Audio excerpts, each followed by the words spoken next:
Hi everybody, welcome to the Budgeting Made Easy video. Kind of laid out a little roadmap for you to kind of show you how I kind of manage my money so I can kind of see what's going on clearly every 2 weeks and every month of my life. The numbers that we're throwing in here are imaginary, but the categories are real. So let me see if I can explain that to you.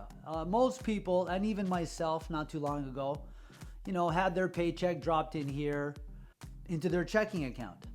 And then, I always felt a little insecure going 2 weeks or a month till my next paycheck and not really understanding what I had left over at the end of those 2 weeks.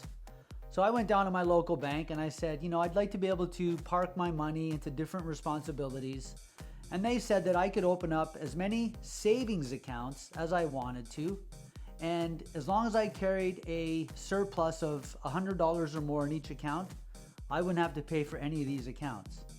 So I said, well, that sounds like a great strategy. So I went and opened 1, 2, 3, 4, 5, 6, 7, 8, 9, 10. I opened up 10 accounts. These are legit numbers for me. And so, but then I renamed them: mortgage, car insurance, vacation fund, property tax, Christmas, car oil repairs, life fund, cell phone, internet, groceries, miscellaneous. That's what I actually have on my banking profile. So now let's look at the 2-week cycle and sometimes even a month.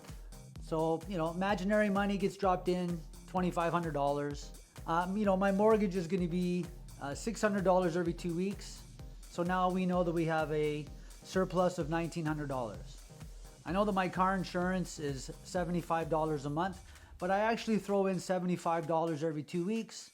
And now I have a surplus of $1,825. You know what? I'm going to go on a vacation every 2 years. I'm dropping in $150 every 2 weeks. I know at the end of 12 months, I've got $3,600 times 2, $7,200. We're going on a super nice vacation every 2 years. That leaves me with a surplus of $1,675. I know that I know that I'm responsible for my residential property tax.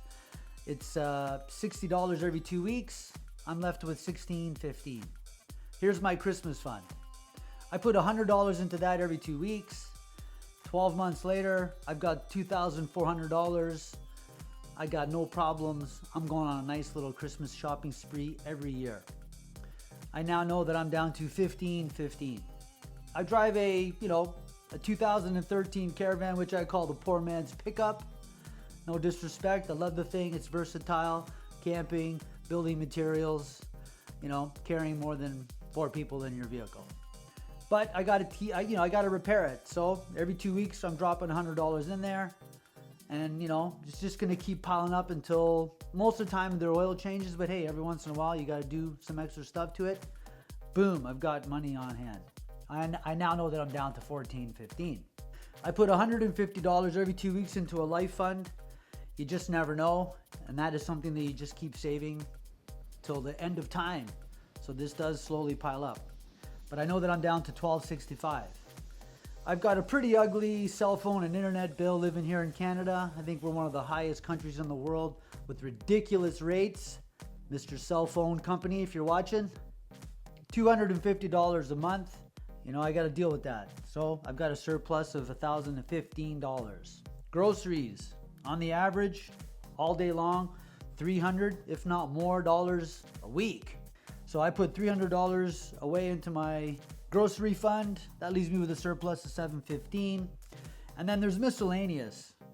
Over a 2-week period, $400. A burger here, a lotto ticket here, maybe something that I want to buy. Who knows? I try really hard not to go there, but that seems to be the average. I now know that after 2 weeks of seeing an imaginary $2,500 dropped into my account with some pretty realistic obligations, parking my money, I now have a surplus of $315.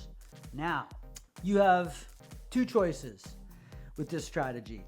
You can be completely guilt-free and blow your brains out and spend $315 all day and never feel guilty about it because you've been responsible and you have parked your money accordingly. And you know that all of this is being taken care of. Or you can try really hard to fight that off for 2 weeks. At the end of 2 weeks, you could possibly fluff it on to your imaginary paycheck and it looks like $2,815.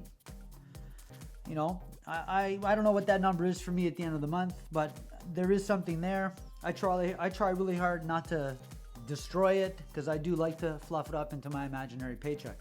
I thought I would kind of share this transparency with you because I think this is a great way to see how your money is staying organized on budget and kind of having a little forecast, and you really know what's going on for Christmas here, and you really know what's going on for vacation, and then everything else is just being a responsible adult. So if you're looking for a way to budget your money and make it a little easier to see what's going on and not feel guilty, here it is. I hope you've enjoyed my video. I love reading comments. If you'd like to leave a comment or leave a question, man, I tell you, I love reading and replying to comments. Best part of my channel. Thank you for tuning in, and we will see you on the next one. See ya!